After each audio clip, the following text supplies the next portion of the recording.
Oh, it's working.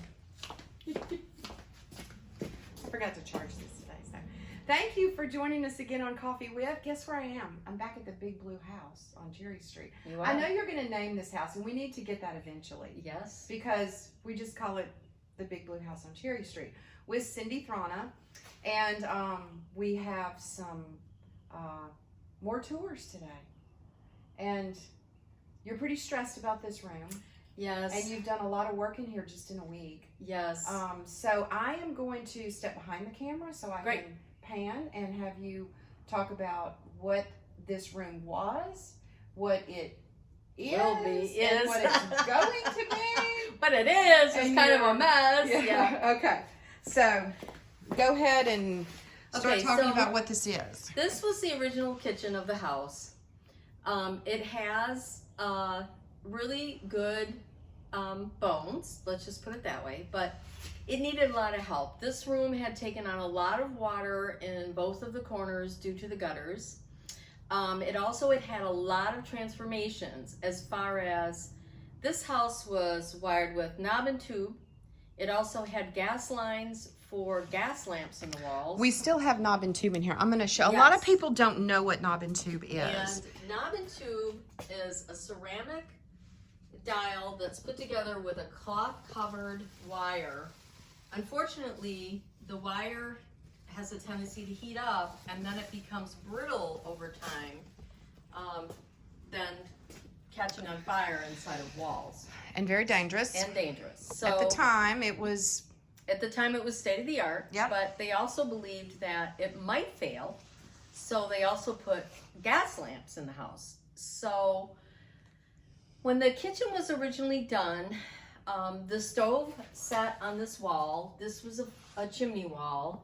This would have had some kind of a coal or burning or wood burning stove. as we can tell from the brick. And also those were flues. And then there's, behind this shovel, there's actually like what you would call like an ash hole or a place to put the ash and shovel it back down. Yeah, this was not good. So what was left here when I bought the house was just two side cabinets, and then you probably can't see it, but there's an electrical wire back there, so they had switched over to an electric stove. But in the interim, somebody also had a gas stove, so that's over here. There's an old gas line sitting here. So we had wood, Then electric, and gas. Yeah, probably gas, then electric. So, Yeah. And that's really the case a lot with this house. And then, unfortunately, this was really a doorway that went into the pantry, and they sealed it up at some point. And then above it was an attic access. Now, that was completely closed off when I bought this house. So when everyone came to ask me how to get into the attic, I was like, I don't know. And I would show them these tiny little hatches that no human could possibly get through.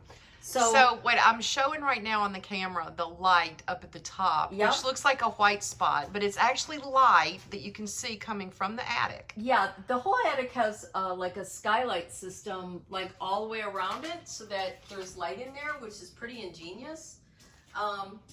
But the other interesting part about this house is some of the like, for example, here, and we call this scabbing something together. You know, when you have studs in new construction, you don't scab things anymore. And you certainly don't do this technique here where we've put a gas line in, and this is the gas pipe in the corner. I know it's going to be very hard to see because it's very dark. This is the gas line. So we've cut into the actual studs all along to get this in, and then we've just kind of jimmy rigged it back. That's not to code. So this, where we've cut into all these different studs, is like a no-no in today's construction. Right, and that's because it weakens the structure. Weakens it. And then of course at the bottom here, this is an old radiator pipe because this had radiator heat at one point. And because of water damage from this radiator, the bottom of these studs are completely rotted out. The studs all over here are all rotted out from water damage. So not only do we have to deal with just the reconstruction of a kitchen, And one of the reasons, well, there were two reasons the walls came down. The first reason was in June when I came, in March when I came, and in June when I came, I tried to get rid of mold in this room, and I bleached it and scrubbed it. And every time I came back down here, it was all back. So the room obviously took on a lot of mold when the roof was leaking. So I decided to get rid of it. I had about 3/4 of this out. And then what happened was the electrician came to see this to wire it. And he's like, you really need to take the rest out because we need to actually see what's behind these walls. Hence these types of things. He goes, once the wall's clean, I can wire this in 2 hours. But until that, he was like, there's just no way I can attack it. So all the walls came down. And that's what you have now. So I just kind of want to orient everybody a little bit about where this room is. If you look out this side window, what you see is United Cleaners and Cherry Street. So we are adjacent. We're straight back from Cherry Street. This is 3 rooms off of Cherry Street on the right-hand side as you're facing the house. Yeah, and there's some original cabinetry left. I'm going to try to repurpose it. And this, when I was out here last week, was over here. Right. And what is this up in this corner that looks like a shutter? Well, that was probably an original hatch of some kind. But also there was a closet here. And then over time, somebody put this into the closet. This closet actually faces the other way. Probably would have been for ironing supplies or whatever. And then somebody used it over the years. They put this pipe. I'm not sure what this is. They put this big behemoth of a, it looks like R2D2. They have... It's your ductwork. Yeah, it's ductwork, but then they have different types of wires. You see down here, there's actually a cloth wire, which I think is an old phone line. There's too many wires, basically. So rather than just start nailing drywall to this, we have to get rid of wires, pipes, and make it safe. Okay, we have just a few more minutes. So let's talk about, I want to show the floor. It's a little bit hard to show what's going on with the floor right now because you've been working in here. Right. And it all looks the same. Good. Yeah, well, I was trying to show the difference. Yeah, this is English tile. It's in pretty good shape, really. And they did a border all the way around the room. I have some pieces.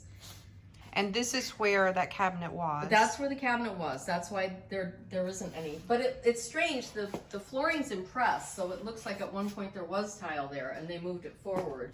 This tile over here, there was probably a mishap with the wood burning or coal burning stove, and you can see how this is all a different color. And then when they went to replace it, it's not the same. But it's part of the house's history, so I'm just going to leave it. Yeah. And just, that's what happened. Yeah. How tall are these ceilings? I have 12-foot ceilings in this house. Okay. So you need a lot of And so this, insulation and drywall. the kitchen, this door that you're looking at now, and we're going to do this room on the next episode.